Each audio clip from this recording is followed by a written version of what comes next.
iniciar então o nosso tópico dessa semana, nós continuaremos a trabalhar com o nosso plano de negócio. Então a gente está montando um documento, lembra que é o plano de negócio, aquele documento que vai guiar, né, e vai dar as diretrizes do que é o meu negócio, para onde eu quero chegar, como que ele funciona, quais são os números desse negócio, né? E é justamente os números que nós iremos falar essa semana, que provavelmente eu volto com ela na próxima semana. Então, teremos 2 blocos inteiros dedicados ao plano financeiro. Até porque a gente viu lá na aula 1 que uma empresa ela não vai se justificar se ela não agregar algum valor à sociedade, né? E aí a gente agrega valor, a gente aumenta o valor das coisas, a gente gera lucro, tá bom? Maravilha, então.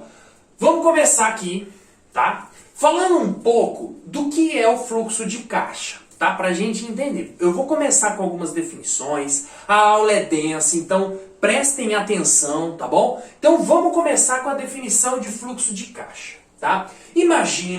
Vamos imaginar que este eixo X aqui é o eixo do tempo, é a passagem do tempo, e aqui, esse eixo aqui com valores monetários, tá bom? Pode ser reais, pode ser dólares, pode ser qualquer tipo de moeda corrente. Maravilha! Bom, então, eu tenho o tempo passando e o fluxo de caixa nada mais é do que aonde eu verifico como é que o meu caixa se dá ao longo do tempo, tá? E, naturalmente, o que a gente faz? A gente paga os fornecedores primeiro para vender depois. Então, a gente paga o fornecedor, produz essa matéria-prima, chega, vende, você muitas vezes vende a crédito. Então, percebam que tem um gap.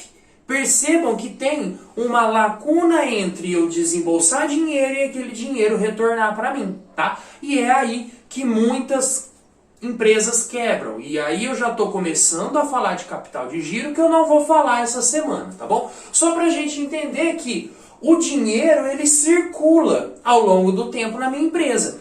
Então, que é o caixa, né? O caixa nada mais é do que uma caixa mesmo, que dinheiro sai, dinheiro entra. Dinheiro sai para pagar funcionário, matéria-prima, aluguel. Dinheiro entra com os recebíveis, tá bom? Então, a esse gráfico, a essa análise de entradas, que a gente chama de receita, e saídas, que a gente chama de despesa, a gente dá o nome de fluxo de caixa, ok? Então já prestem atenção nesta palavrinha aqui, receita. Toda vez que eu falar receita, é tudo que entra. Receita, faturamento, preço de venda, é tudo aquilo que entra, né? Então se a gente for pegar aqui, por exemplo, vamos imaginar que a empresa nasceu aqui no tempo t igual a 0. Bom, tempo t igual a 0, ela já teve uma despesa aqui, e aí mais um tempo entrou um dinheiro, então ele estava com o fluxo de caixa negativo, depois entrou o dinheiro, subiu um pouquinho, né? Esse azul abateu no vermelho, depois caiu um pouco mais, depois subiu, depois caiu, e aqui vai subindo, caiu e subiu, né? Então aqui a gente percebe o fluxo de caixa da empresa e a gente percebe que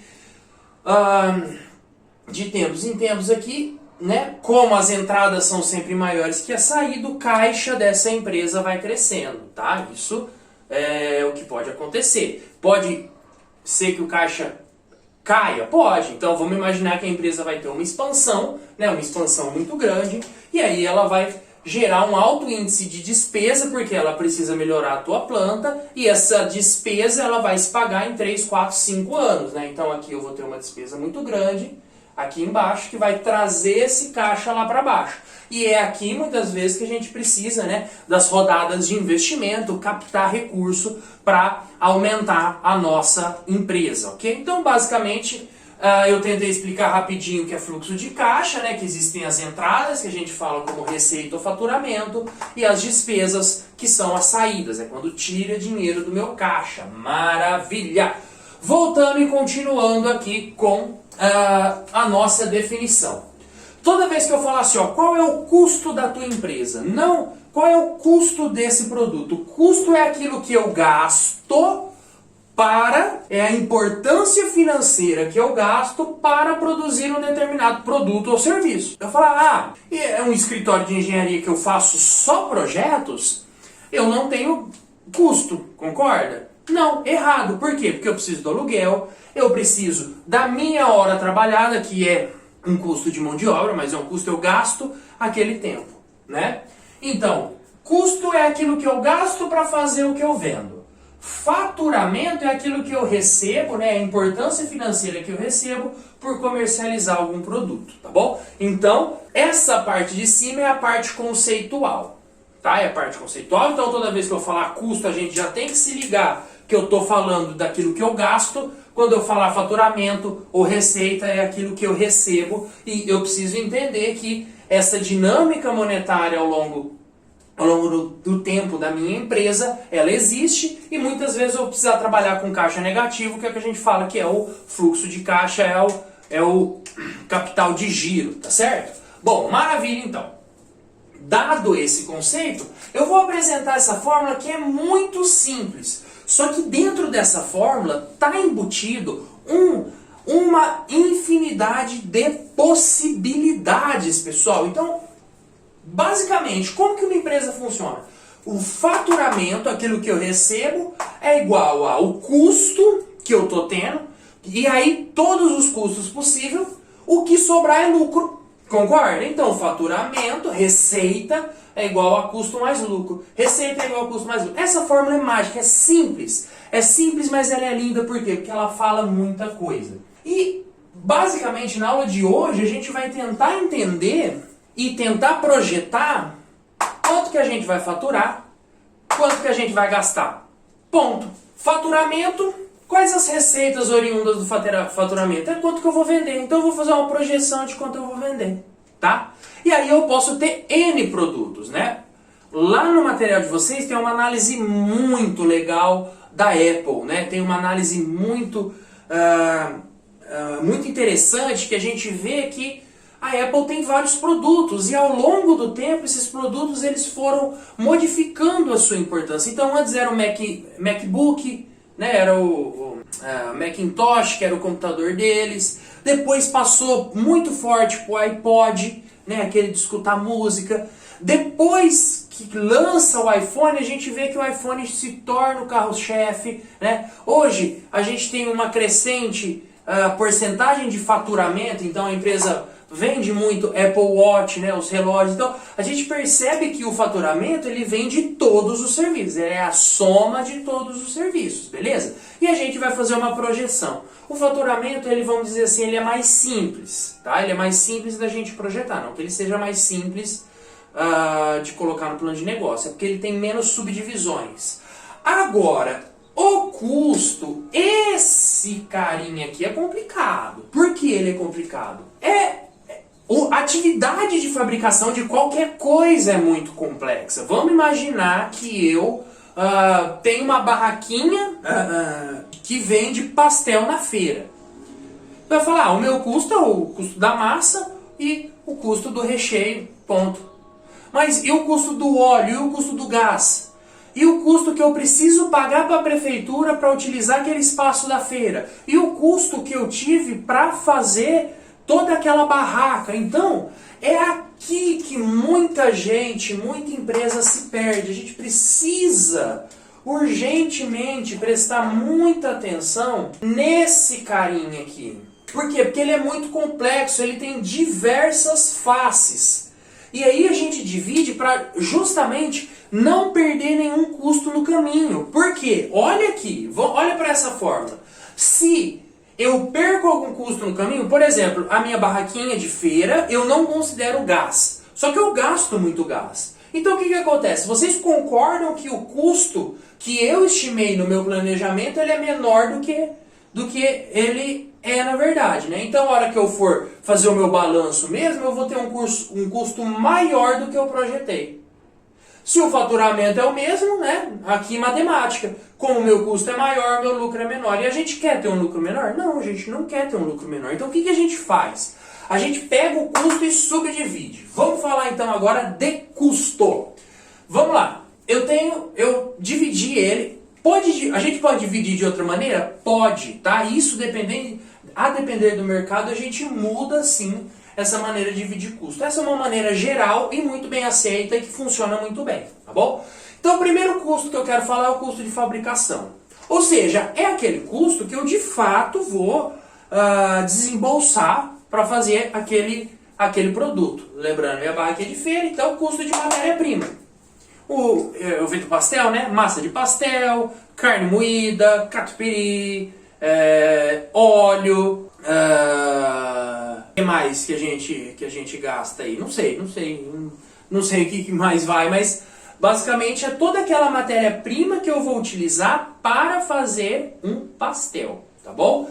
Uma coisa importante que a gente já precisa falar aqui é o seguinte: se eu vender um pastel, eu vou gastar X de matéria-prima. Então, se eu faturar um pastel, eu gasto X de matéria-prima. Se eu faturar 2 pastéis, eu vou gastar 2x de matéria-prima. Então, esse custo aqui é o que a gente chama de custo variável. Ou seja, quanto mais eu vender, mais eu gasto. Ok? Custo variável. Ele varia em função com o número de operações. Maravilha. Qual é o outro custo de fabricação? O custo de mão de obra, tá? O custo de mão de obra, basicamente, eu preciso contratar uma cozinheira, por exemplo, para servir o pastel, eu preciso contratar uma atendente, então a mão de obra que envolva a fabricação. Prestem atenção, mão de obra que envolva a fabricação, tá bom? E aí, aqui também, se eu vender 10 pastéis, eu vou precisar de uma cozinheira. Se eu vender 1000 pastéis, eu vou precisar de 3 cozinheiras, por exemplo. Não sei, faço a mínima ideia. Então, também é um custo variável, embora possa ser custo fixo, dependendo da análise, tá? Mas vamos deixar aqui como custo variável. Então, maravilha. Esse foi o custo de fabricação, o custo dos ingredientes, né? O custo de todos os insumos. Se for uma fábrica, por exemplo, que faz telha, o custo do aço, né? E a mão de obra, tá bom? Agora a gente tem o custo de comercialização. Ou seja, eu vendi esse pastel. O que eu preciso fazer? Primeira coisa que eu preciso fazer é pagar um imposto. Não tem como, né? Não tem como eu deixar de pagar o imposto. E aí, se eu vendo um pastel, eu vou pagar um X de imposto. Se eu vendo 2 pastéis, eu vou pagar 2x de imposto. Então, o que eu quero que vocês percebam é o seguinte: o imposto, ele é cobrado referente ao seu faturamento. De novo, o imposto ele é cobrado referente ao seu faturamento. Então, se eu faturar 10, eu vou pagar 1 de imposto. Se eu faturar 20, eu vou pagar 2 de imposto. Então, também é um custo variável, tá bom? E é um custo de comercialização, um custo que eu tenho que ter se eu vender. Se eu emitir nota, eu preciso pagar imposto, tá certo? Um outro custo de comercialização é vendas, né? Então, aqui, por exemplo, propaganda, comissão de vendedor. Então, vamos imaginar que eu tenho uma loja de roupa e eu remunero os meus vendedores também por meio de... Eles têm o salário fixo e também a comissão. Então, quanto mais eles venderem, mais eles vão receber. Então, isso aqui também é custo variável. Maravilha! E a gente tem os custos operacionais. O que são os custos operacionais? Primeira coisa, os custos administrativos. Vamos imaginar essa loja de roupa agora, tá? Ela tem um custo que ela precisa alugar aquele local. Então, se ela vender 1, 10, 20, 30, 100 peças de roupa, ela precisa do aluguel. Ela tem o custo, por exemplo, da gerência, né? Se ela vende 1, 10, 20, 50 roupas, ela precisa de gerente, precisa pagar IPTU, água, luz. Então, é o custo para se manter as portas abertas. Lá no material tem tudo explicadinho. O que tem que se considerar, tá bom? E também tem o custo de depreciação. O que é o custo de depreciação?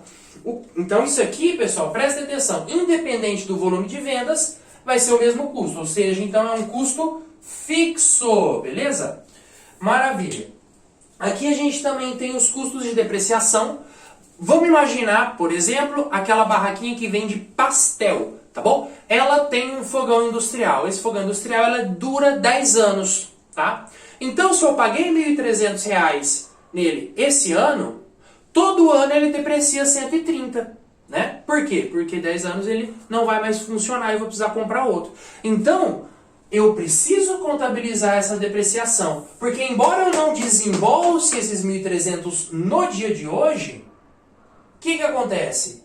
Acontece que aquele determinado bem que eu tenho, ele vai perdendo valor, certo? Ele vai perdendo valor e eu preciso repor ele no futuro. Então, na verdade, é um custo que a gente joga para cá, tá bom? Eu dei esse exemplo de que um fogão é 1.300, dura 10 anos, então a cada ano eu tiro 130 do meu bem imobilizado, tá? Mas nem sempre é linear essa fórmula, existem fórmulas mais complexas, tá tudo lá no nosso material, muito bem explicado, tá bom? Então isso aqui também é um custo fixo, né? Porque eu tenho o meu imobilizado e o meu imobilizado ele vai depreciar, tá bom? Bom, maravilha, então a gente vai passar por todos esses custos, tá bom? O que vai consistir essa parte do plano financeiro que a gente vai trabalhar esse ano, essa aula? A gente vai passar pelo custo de matéria-prima, custo de mão de obra, custo de impostos, vendas, custo administrativo e custo de depreciação, e depois o quanto que eu vou vender, e aí a gente já vai ter o nosso custo e o nosso faturamento. Beleza, pessoal? Vamos que vamos para a próxima aula.